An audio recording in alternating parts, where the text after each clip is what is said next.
Panel नहीं चलता था। अच्छा, इन्होंने बोला मैं सदर लेकर गया, सदर में जो मार्केट है इलेक्ट्रॉनिक की जो एलईडी वगैरह पर जहाँ पर वो लोग काम करते हैं, तो इनको कोई बंदा रिपेयर के पास ले गया बाहर से। तो ये रिपेयर के पास गए, उन्होंने बोला अच्छा ये चेक करता हूँ मैं। उन्होंने चेक करने के बाद बताया कि भाई आपका ये टीवी ख़राब है, इसका जो पीसीबी कार्ड है ये चेंज होगा। तो इनको काफ़ी एक्सपेंसिव लगा और उन्होंने रेट भी बहुत ज़्यादा बताया। उन्होंने इनसे सौदा भी करा कि आप ये हमें भेज दें, तो उन्होंने बोला भाई मैं क्यों भेज दूँ, ये तो मैं रिपेयर करवानी है मुझे। तो बहरहाल फिर इन्होंने मेरी वीडियो वगैरह देखी, मेरे पास लिया है। मैं तो इंडस्ट्रियल काम करता हूँ, आप लोगों को मालूम होगा। पहले तो कोशिश करें जहाँ आप दिखा रहे हैं तो उन्हीं से आप इसको रिपेयर करवा लें तो ज़्यादा बेहतर रहेगा। ये देखें फ्रेंड्स, ये लगा हुआ है इसका कंट्रोलर, ठीक है। इसका जो प्रोसेसर है इसको उन्होंने हीट वगैरह करा काफ़ी, जो कि नहीं करना चाहिए। मतलब यह है कि ये रिजेक्ट हो चुका है। अब मेरी कोशिश यही है, यही कार्ड मैं रिपेयर करके आप लोगों को बताऊं और इस टीवी को ऑन करके भी दिखाऊं। ठीक है दोस्तों, वीडियो में जुड़े रहिएगा और देखें मैं किस तरीके से काम करता हूं। मैं आपको यहाँ पर एसी वोल्टेज दिखाता हूँ, ठीक है। 220 वोल्ट आ रहे हैं हमारे। अच्छा, अभी भी मैंने काफ़ी चेकिंग करी है, लेकिन मैं वीडियो में आपको मैंने शॉर्टकट में दिखाया कि इस तरीके के फॉल्ट होते हैं। अस्सलाम वालेकुम दोस्तों, उम्मीद है आप लोग सब खैरियत से होंगे। दोस्तों आज की वीडियो में मैं ये डिजिटल एलईडी टीवी है, इसको मैं रिपेयर करके बताऊंगा आप लोगों को। ये चेंग होंग रूबा का एलईडी टीवी है स्मार्ट। इसको मैं किस तरीके से रिपेयर करूंगा आप लोगों को बताऊंगा। इसकी स्टोरी भी मैं आपको बताऊंगा क्या स्टोरी है। अच्छा दोस्तों, ये मेरे एक व्यूवर्स लेकर आए मेरे पास। उन्होंने मुझे बताया कि ये मैं सदर लेकर गया था मार्केट में, और उन्होंने बोला कि इसका कार्ड चेंज होगा, ये रिपेयर नहीं होगा या क्या मसला है। उन्होंने ये रिटर्न ले लिया उनसे वापस। अब मैं इसको रिपेयर करूंगा, कोशिश करूंगा मैं। जाहिर सी बात है, मैं तो आपको अपने चैनल पर रिपेयरिंग के हवाले से बताता हूँ और इलेक्ट्रॉनिक की ड्राइव इन्वर्टर वगैरह को मैं रिपेयर करके आप लोगों को बताता हूँ। पहले मैं उसकी फॉल्ट भी दिखाता हूँ, उसकी कंडीशन भी दिखाता हूँ। उसी तरीके से मैं आपको ये भी रिपेयर करके बताऊँगा। कोशिश तो मैं यही करूँगा कि इसको भी मैं रिपेयर करके आप लोगों को बताऊँ। पहले मैं आपको इसका मॉडल नंबर और नेम बता दूँ। ये देखें, डिजिटल स्मार्ट टीवी है ये, चेंग होंग रूबा। इसका मॉडल नंबर है, मॉडल है LED32F5700I, ठीक है। पावर सोर्स है इसकी 100 वोल्ट से 240 वोल्ट तक, और इसका टोटल जो रेटेड पावर है इसका 55 वाट है। 55 वाट का ये लोड लेती है। अच्छा, मैं इसको आपको दिखाऊं। ये देखें, ये देखें, यहाँ स्क्रू लगे हुए होते हैं। ये स्क्रू आप खोल देंगे तीनों तो ये हमारा इसमें कार्ड आ जाता है, ठीक है। पीसीबी जो कार्ड है इसका पूरा मदरबोर्ड है, ये इस तरीके से आ जाता है। अच्छा दोस्तों, अब मैं आप लोगों को बताऊं, इसकी कंडीशन आप लोगों को नज़र आ रही होगी किस कदर इसकी कंडीशन ख़राब है। लेकिन ज़रूरी नहीं है इस कंडीशन में ये नहीं चलता, चलना चाहिए बिल्कुल, इससे कोई फ़र्क नहीं पड़ता। थोड़ा बहुत रस्ट वगैरह आ जाता है, उससे फ़र्क पड़ता है समटाइम, लेकिन उस तरीके से ये ख़राब नहीं होता। अच्छा, जो मेरे व्यूवर्स हैं, मैं हो सका तो उनसे भी आपकी बात करवाऊँगा, और वो बता रहे हैं कि ये पहले ये सम टाइम चलता था फिर ऑफ हो जाता था, ठीक है। बार बार रीसेट होता था। मतलब ये एलईडी जो है इसकी पावर की लाइट ग्रीन रहती थी, लेकिन हमारा पैनल ऑफ हो जाता था, पैनल नहीं चलता था। अच्छा, इन्होंने बोला मैं सदर लेकर गया, सदर में जो मार्केट है इलेक्ट्रॉनिक की जो एलईडी वगैरह पर जहाँ पर वो लोग काम करते हैं, तो इनको कोई बंदा रिपेयर के पास ले गया बाहर से। तो ये रिपेयर के पास गए, उन्होंने बोला अच्छा ये चेक करता हूँ मैं। उन्होंने चेक करने के बाद बताया कि भाई आपका ये टीवी ख़राब है, इसका जो पीसीबी कार्ड है ये चेंज होगा। तो इनको काफ़ी एक्सपेंसिव लगा और उन्होंने रेट भी बहुत ज़्यादा बताया। मुझे तो सही रेट नहीं पता, वो खुद अपनी ज़बानी बता देंगे जब मैं आपकी उनसे बात कराऊंगा। 10,000 12,000 या 6-7 हज़ार रुपये उन्होंने बताए होंगे। अच्छा, अब जब वो मेरे पास लेकर आए, वो तो अभी यहाँ मौजूद नहीं है, वो जा चुके हैं। तो यहाँ पर ये देखें, ये कैपेसिटर मैंने देखा, तो ये कैपेसिटर ये देखें होल हुआ हुआ है इस पर, ठीक है। अच्छा, इसका आप होल इस पर गौर करें, ये देखें अंदर की तरफ होल हुआ हुआ है, ठीक है। अगर ये बाहर की तरफ, मेरा जो एक्सपीरियंस है रिपेयरिंग साइड से, जो मैं इलेक्ट्रॉनिक के कार्ड वगैरह जो मेरा तजर्बा है, उसमें मैंने कभी भी ऐसा कैपेसिटर नहीं देखा जो अंदर की तरफ ऐसे डैमेज हुआ हुआ हो, ठीक है। अगर ये ब्लास्ट होता है या ख़राब होता है या फूल जाता है, तो या तो ये अपनी ओरिजिनल शेप में रहता है, या तो फिर ये ऊपर की तरफ फूल जाता है, या ब्लास्ट हो जाता है तब भी ऊपर की तरफ डैमेज होता है। ये ऐसे अंदर की तरफ नहीं होता। ये देखें, इस तरीके से ऐसा लग रहा है जैसे इसमें प्रोप वगैरह लगाई है, लेकिन मैं किसी पर इल्ज़ाम नहीं लगा रहा, ना मैं ये कह रहा हूँ, ठीक है।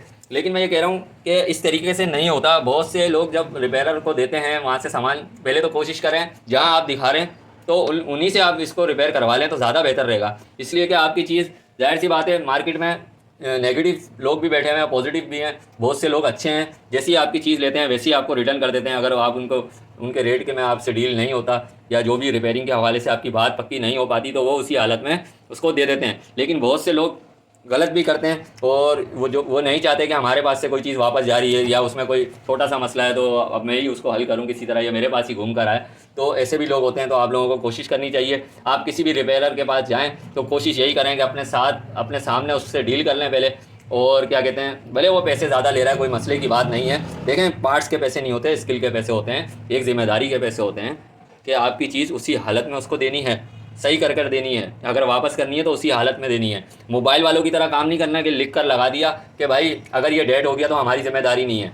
तो यार आपके फिर पैसे किस चीज़ के हैं? आप जो चार्जेस ले रहे हैं 2,000 रुपये, 5,000 रुपये, 10,000 रुपये, या जितने भी आप ले रहे हैं उससे डील करके, तो आपकी जिम्मेदारी यही तो है। या तो आप उसको रिपेयर करके दें, अगर रिपेयर नहीं हो रहा तो उसी हालत में उसको वापस करें, उस पर तजर्बे नहीं करें या उससे ज़्यादा उसको ख़राब ना करें। तो जैसी चीज़ है उसको वैसी कंडीशन में उसको अगर रिटर्न भी करना है तो वापस कर दें। मैं किसी पे इल्ज़ाम नहीं लगा रहा दोस्तों, मैं एक बात बताना चाह रहा हूँ। बहुत से लोग अभी देखें, मैंने अपना जो आइडिया लगाया है, आप लोग भी जो लोग मेरी वीडियो देखते हैं, जो इलेक्ट्रॉनिक का काम करते हैं, जो रिपेयरिंग के बारे में जानते हैं, वो लोग भी कमेंट्स करके ज़रूर बताना अगर ये कैपेसिटर ख़राब होगा, डैमेज होगा, तो ये अंदर की तरफ आप लोगों ने कितनी बार देखा है कि अंदर की तरफ इस तरीके से होल हुआ है। मैंने तो जितनी बार देखा है इसको बाहर की तरफ या तो ब्लास्ट हुआ हुआ देखा है, या तो फिर मैंने इसको ऐसे राउंड इसी शेप में होता है, थोड़ा सा राउंड हो जाता है, फूल जाता है, लेकिन मैंने इस तरीके का होल नहीं देखा। ये तो एक खैर अलग बात है, अगर रिपेयरिंग करने वालों को भी मैं बताऊंगा, अगर आप लोगों से सौदा ना हो रिपेयरिंग में, ठीक है, तो आप अपने कस्टमर को ख़राब नहीं करें, उसको उसी तरीके से उसकी चीज़ वापस कर दें। अगर आप इस तरीके से करेंगे, अपनी रोज़ी भी आप अपनी ख़राब कर देंगे, और दूसरी बात अपना भरोसा भी आप तोड़ देंगे। अगर बंदा कहीं और चला जाता है, कोई मसले की बात नहीं है, आपके नसीब की रोज़ी आपको मिल जाएगी। अगर वो नहीं मानता, नहीं रिपेयर करवाना चाहता, आप उसको वापस दे दें। आप उसमें हाथ भी लगा रहे हैं, आप उसके पैसे ले सकते हैं, आप अपनी स्किल के पैसे ले सकते हैं, अपने टैलेंट के पैसे ले सकते हैं, इसको खोल के बंद करने के भी आप पैसे ले सकते हैं, इसमें कोई हर्ज नहीं है। आपकी मेहनत है, उसमें आपकी स्किल है, आपने जितने साल उसके लिए काम के लिए सीखा है, पढ़ा है, उसके लिए टाइम दिया है, तो आप उसकी कीमत ले सकते हैं, आप अपने टैलेंट की कीमत ले सकते हैं। पार्ट्स उसमें आप 1 रुपये का लगाएं, ठीक है, वो मसला नहीं है। लेकिन अगर आप उसमें इस तरीके की कोई हरकत ना करें कि आप ये सोचें कि मेरे पास से चले जाएगा तो कोई और भी रिपेयर ना कर सके, या इसमें इसका कार्ड सही है तो दूसरा ही डलवाना पड़े इसको, या वापस लेके जा रहा है या कहीं और लेके जा रहा है तो वो बंदा भी फंस जाए, तो हमें इस तरीके से बिल्कुल भी नहीं करना चाहिए। तो अब मैं आपको इसको रिपेयर करके बताऊँगा दोस्तों। इसमें ये मसला नहीं है, मेरा भी इतना आइडिया है कि इसमें किसी ये कैपेसिटर का मसला नहीं होगा, ये होल हुआ हुआ है, ये बाद में हुआ है, ये पहले नहीं हुआ, इसका ओरिजिनल फॉल्ट ये नहीं है, इसमें कोई और ही मसला है। अच्छा, उन्होंने बताया इसमें हीट वगैरह भी करा था, उन्होंने ऐसे ऐसे हीट वीट भी करा था, फिर उन्होंने बोला कि भाई आप ये मुझे वापस दे दो, ठीक है। उन्होंने इनसे सौदा भी करा कि आप ये हमें भेज दें, तो उन्होंने बोला भाई मैं क्यों भेज दूँ, ये तो मैं रिपेयर करवानी है मुझे। तो बहरहाल फिर इन्होंने मेरी वीडियो वगैरह देखी, मेरे पास लिया है, मैं तो इंडस्ट्रियल काम करता हूँ, आप लोगों को मालूम होगा, लेकिन अब वो कह रहे हैं कि आप इसको रिपेयर कर लें, तो उन्होंने रिक्वेस्ट भी करी, तो मैं चाह रहा हूँ अब मैं रिपेयर करके आप लोगों को बताऊँगा, और इसका फॉल्ट निकल जाएगा तो इसको ऑन करके भी आप लोगों को दिखाऊँगा। इसी कार्ड को मेरा मतलब यह है कि ये रिजेक्ट हो चुका है, अब मेरी कोशिश यही है यही कार्ड में रिपेयर करके आप लोगों को बताऊं और इस टीवी को ऑन करके भी दिखाऊं। ठीक है दोस्तों, वीडियो में जुड़े रहिएगा और देखें मैं किस तरीके से काम करता हूं।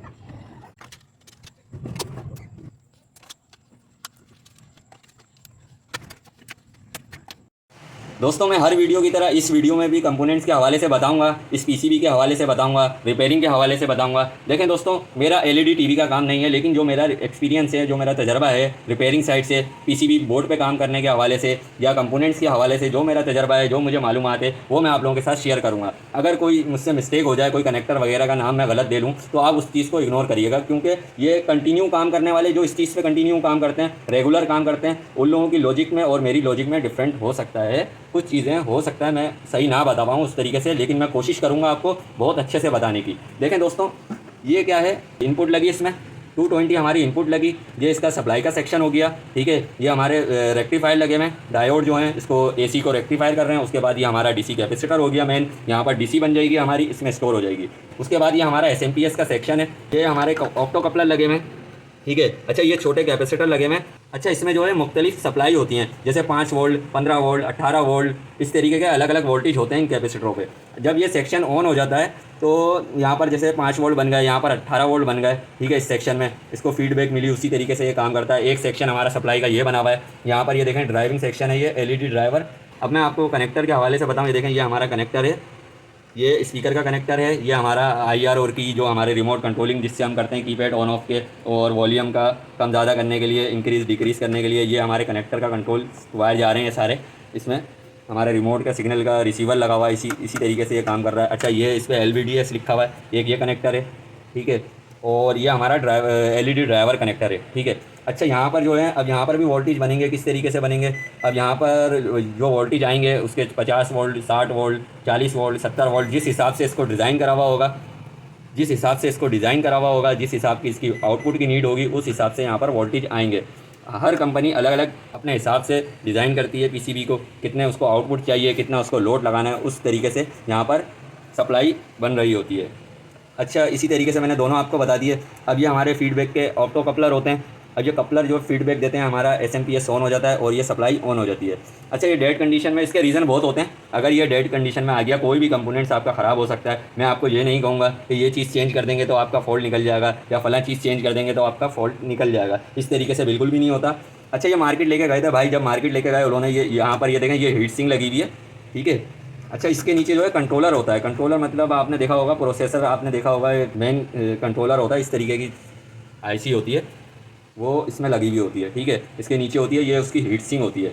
अच्छा, जब ये हटाएंगे, उन्होंने ये हटाया, इसमें हॉट गन से इसको गर्म करा, ठीक है। गर्म करने के बाद जो कस्टमर हैं वो बता रहे थे, गर्म करने के बाद उन्होंने लगाया इस तरीके से, ऐसा करा। लेकिन ये तरीका सही नहीं है, इस तरीके से ऑन नहीं होता कार्ड, और सम टाइम हो भी जाता है तो वो असल में हीट करने से कंपोनेंट्स की वैल्यू आगे पीछे हो जाती हैं और कंपोनेंट्स ख़राब भी हो जाते हैं, मज़ीद ख़राब भी हो जाते हैं, तो आपको इससे लॉस हो सकता है। ये प्रॉपर तरीका नहीं है। प्रॉपर तरीका ये है कि आप फॉल्टी कंपोनेंट इसमें से निकालें, जो ख़राब पार्ट है आप उसको ढूंढ के निकालें, उसके बाद उसकी जगह आप सही पार्ट्स लगाएं, फिर आप इसको ऑन करेंगे जब ये जाके सही होगा। तो फॉल्ट फाइंडिंग के भी बहुत सारे तरीके हैं, कंपोनेंट चेक करने के तरीके हैं। दोस्तों, उम्मीद है आप लोगों को समझ आया होगा ये पीसीबी कार्ड किस तरीके से काम कर रहा है। मैंने अपनी कोशिश करी है पूरी कि आप लोगों को अच्छे से समझा दूं। अब मैं इस पर काम करूंगा, इसको रिपेयर करूंगा और इसी कार्ड को रिपेयर करके दिखाऊंगा। फ्रेंड्स, ये सब ओपन करा हुआ है, ये देखें, इसके सीपीयू के पास से ये इन्होंने बेस इसकी ओपन कर दी थी। इधर यहाँ पर हीट वगैरह करा है, लेकिन ये इस तरीके से फॉल्ट नहीं निकलता। ये कोई हल नहीं है कि आपने सामान को हीट करा, कंपोनेंट को हीट करा, हीट करने के बाद वो चल गया। इस तरीके से सही नहीं होता कभी भी, ठीक है। अच्छा, ये जो कैपेसिटर पे ये देखें, ये होल भी बाद में हुआ है। ओरिजिनल इस तरीके से होल नहीं होता कभी भी। इसके अंदर कुछ और फॉल्ट है। इसको पहले ये निकाल लेते हैं खराब कैपेसिटर।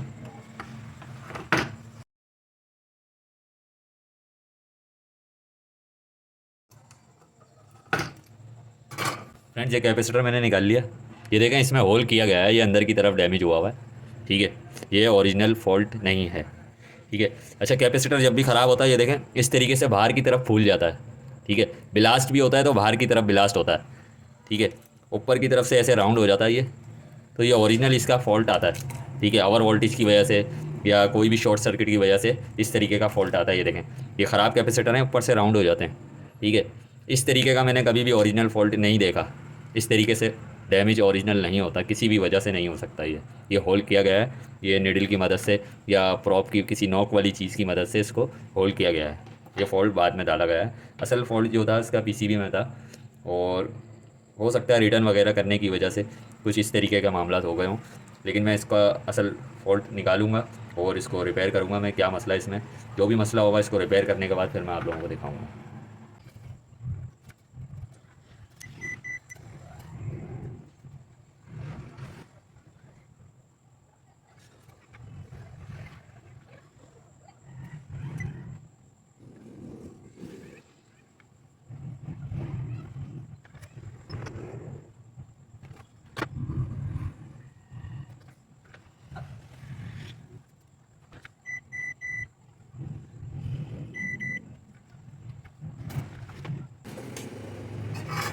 दोस्तों, ये जो है प्रोसेसर का मैं जो बोल रहा था वो इसके नीचे होता है।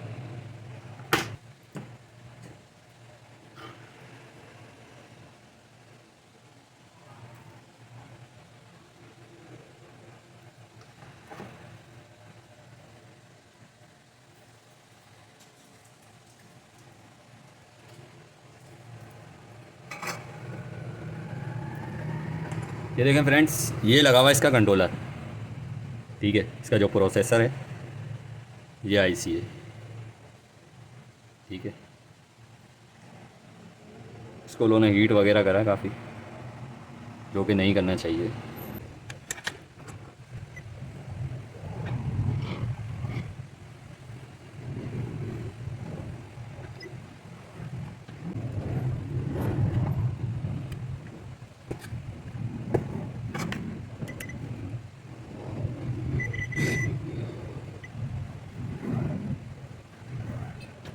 फ्रेंड्स ये मैंने 817 इसका कपलर निकाला है, ऑप्टो कपलर।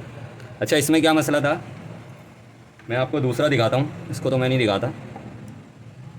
ये देखें इस तरीके से, जैसे ये ड्राई सोल्ड हुआ हुआ है, ये इसकी इनपुट है। जब इसको फीडबैक मिलती है, यहाँ पर वोल्टेज आते हैं 1 वोल्ट से 1.5 वोल्ट तक, 1.5 वोल्टेज जब तक आते हैं यहाँ पर, 1 वोल्ट से 1.5, 1.2 वोल्ट तक, तो ये इसका सर्किट कंप्लीट होता है। तो इसको फीडबैक मिलती है, तो ये उस तरीके से इसका एसएमपीएस ऑन रहता है। अच्छा यहाँ पर क्या हो रहा था, इधर जो है जब मैं इसका प्रिंट चेक कर रहा था 1K की रेजिस्टेंस के बाद से, तो यहाँ पर 1K की वैल्यू नहीं आ रही थी। ठीक है, अब ये प्रिंट मैं इसको डायरेक्ट लगाऊंगा, इसको सही करके, उसके बाद फिर मैं इसको ऑन करूँगा आप लोगों के सामने। ये फॉल्ट मैंने आप लोगों को बता दिया, ये देखें। उसके बाद ये कैपेसिटर में लगाऊंगा। अच्छा ये कैपेसिटर का मसला नहीं है, अगर हम इसको ओपन भी कर देंगे तब भी ये चलता रहेगा। ठीक है, इसकी वजह से ये बिल्कुल डेड नहीं होगा। सम टाइम वोल्टेज कम हो जाएंगे या वो भी नहीं होंगे, लोड बैठ रहा होगा, लेकिन इस तरीके से ऑफ़ नहीं होगा। अब मैं ये इसका पूरा ये निकालूंगा प्रिंट, देखूंगा कहाँ जा रहा है। ये इस रेजिस्टेंस, ये एसएमडी टाइप माइक्रो साइज़ की है, बिल्कुल छोटे वाले साइज़ की है, रेजिस्टेंस लगी हुई है 1K की।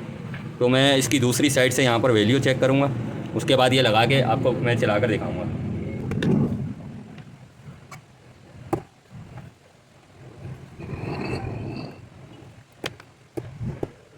अच्छा फ्रेंड्स, मैंने यहाँ से ये देखें इसका प्रिंट ओपन कर दिया।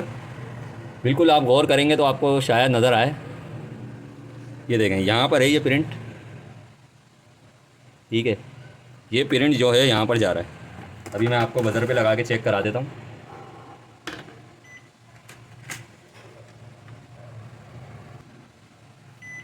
ये देखें यहाँ पर ये इसका प्रिंट जा रहा है 1K की रेजिस्टेंस पे। ठीक है, अब यहाँ से एक जंपर भी लगा सकते हैं और इसको सही से ज्वाइंट भी कर सकते हैं।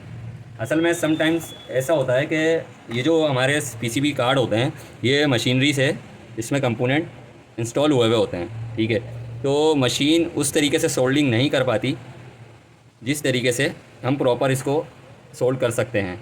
मशीन के कुछ जॉइंट जो हैं, जो सोल्डरिंग होती है, वो कभी कभी डिस्कनेक्ट भी हो जाती है, ड्राई सोल्ड हो जाता है, या इसी तरीके के और भी मसले आते हैं, या कोई पार्ट्स ख़राब हो जाता है इसी वजह से, लूजिंग की वजह से, शॉर्ट सर्किट भी इसी वजह से होते हैं। दोस्तों अब मैं क्या करूँगा, पहले मैं यहाँ सप्लाई लगाऊंगा, फिर यहाँ पर वोल्टेज चेक कराऊंगा आपको। ठीक है, उसके लिए हमें यहाँ एलईडी लगाना ज़रूरी है। एलईडी लगाएंगे इसमें, और मैं यहाँ पर पहले आपको वोल्टेज चेक कराऊंगा, उसके बाद फिर मैं इस सर्किट को क्लियर करूँगा, उसके बाद फिर मैं आपको इसकी सही कंडीशन भी दिखाऊँगा। यहाँ पर मैं आपको वोल्टेज चेक कराऊँगा। अब मैं इस कार्ड को इसमें फिट करके आपको दिखाता हूँ। अभी मैंने स्क्रू नहीं लगाया, मैं आपको चेक करवा रहा हूँ पहले की कंडीशन, फिर बाद की कंडीशन भी आपको चेक करवाऊँगा। ये हमने डीसी वोल्ट पे लगा दिया। ठीक है, अभी मैंने इसको यहाँ ऑन कर दिया है। ठीक है, अभी मैंने इसमें इनपुट ऑन कर दी है। मैं आपको यहाँ पर एसी वोल्टेज दिखाता हूँ। ठीक है, 220 वोल्ट आ रहे हैं हमारे। अच्छा अभी ये एक कैपेसिटर है हमारा। ठीक है, अच्छा ये हमारी एलईडी की आउटपुट है। ठीक है, ड्राइवर सेक्शन में मैं आपको वोल्टेज दिखाता हूँ। ये देखें, इधर हमारे अभी कोई वोल्टेज नहीं आ रहे। ठीक है, ये मिली वोल्ट का सिंबल है मीटर में, यहाँ कोई वोल्टेज नहीं आ रहे। ठीक है, अब मैं क्या करूँगा, ये देखें यहाँ भी नहीं आ रहे, और ये इस कैपेसिटर पे भी नहीं आ रहे। अब मैं इसको क्लियर करता हूँ। ठीक है, इसको क्लियर करने के बाद मैं आप लोगों को दिखाता हूँ किस तरीके से ये प्रॉपर वर्क करेगा। अब यहाँ पर वोल्टेज आ जाने चाहिए थे लेकिन नहीं आए, इसको मैंने बंद कर दिया। अच्छा यहाँ पर 358 आईसी लगी हुई है। ठीक है, पूरा ये सर्किट बना हुआ है, 358 आईसी का ये सर्किट बना हुआ है पूरा। ठीक है, अभी इसको मैं यहाँ से, ये इसकी फीडबैक का जो सिग्नल है इसको मैं क्लियर करूँगा। क्लियर करने के बाद फिर आप लोग देखिएगा किस तरीके से यहाँ पर वोल्टेज आएंगे और इधर भी वोल्टेज आएंगे, अगर यही मसला हुआ तो। इसके अलावा भी कुछ ऐसे रीज़न होते हैं कभी कभार कि और मज़ीद भी फॉल्ट होते हैं, लेकिन मैं अभी ये क्लियर करके, मुझे यकीन है कि ये मैं क्लियर करूँगा तो फॉल्ट निकल जाएगा। अब मैं इसका ये प्रिंट यहीं से भी लगा सकता हूँ।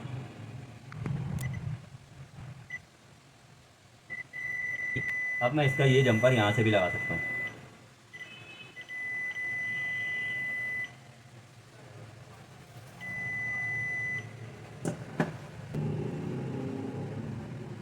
ये देखें, ये मैंने प्रिंट यहाँ से इसका घिस दिया, ठीक है।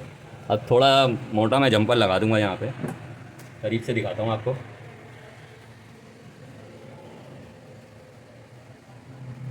ये देखें, ये जो है ये जंपर मैं यहाँ पर लगा देता हूँ, ठीक है। अभी इसके पॉइंट मैंने ये देखे थे, यहाँ से 1K की वैल्यू आनी चाहिए, वो 1K की वैल्यू नहीं आ रही थी, ठीक है। ये हमारी रजिस्टर भी सही थी, इसके यहाँ के कंपोनेंट सही थे।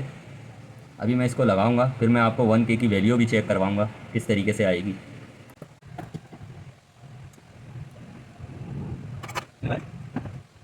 अब जो मैं वैल्यू बोल रहा हूँ आपको 1K की, ये देखें, यहाँ 1K की वैल्यू आएगी, ठीक है। 9998 पूरी 1K की वैल्यू आ रही है। अगर ये वैल्यू बढ़ जाएगी, ठीक है, या ये रजिस्टर ख़राब हो जाएगी, या 1K की जगह 2K 5K या ओपन हो जाएगी, तब भी ये सर्किट काम नहीं करेगा। अब देखें, मैंने आप लोगों के सामने इसको सोल्ड कर दिया, इस पॉइंट को। अब मैं आपको वो वोल्टेज चेक करवाता हूँ जो मैंने आपको पहले वोल्टेज चेक करवाए थे, ठीक है। उसी तरह रखा हुआ है मैंने, सर्किट पॉइंट भी उसी तरह ज्वाइंट है। अब ये मैं ऑन करी मैंने सप्लाई, ये DC वोल्ट पे गया। अब ये देखें, ये ड्राइवर सेक्शन है हमारा, देखें 40 वोल्ट आ रहे हैं अब, ठीक है। अब ये देखें, इसकी LED भी ऑन हो गई। अभी मैं आपको एक और चीज़ दिखाऊं, यहाँ पर जो कैपेसिटर था, ये देखें, यहाँ भी 40 वोल्ट आ रहे हैं, इससे कोई फ़र्क भी नहीं पड़ रहा, ठीक है। अब इसको मैं ये भी लगा दूंगा और यहाँ हमारे वोल्टेज आ गए उसी तरीके से। बाकी भी मैंने काफ़ी चेकिंग करी है, लेकिन मैं वीडियो में आपको मैंने शॉर्टकट में दिखाया कि इस तरीके के फ़ॉल्ट होते हैं। अगर मैं आप लोगों के सामने मीटर और रीडिंग लेके बैठ जाऊँगा तो आप लोग भी जाहिर सी बात है वीडियो स्किप करेंगे और आपको समझ में भी नहीं आएगी कि मैं किस तरीके से काम कर रहा हूँ। अभी मैं आपको एज इट इज़ फॉल्ट दिखा देता हूँ, जो फॉल्ट निकलता है वो मैं दिखा देता हूँ।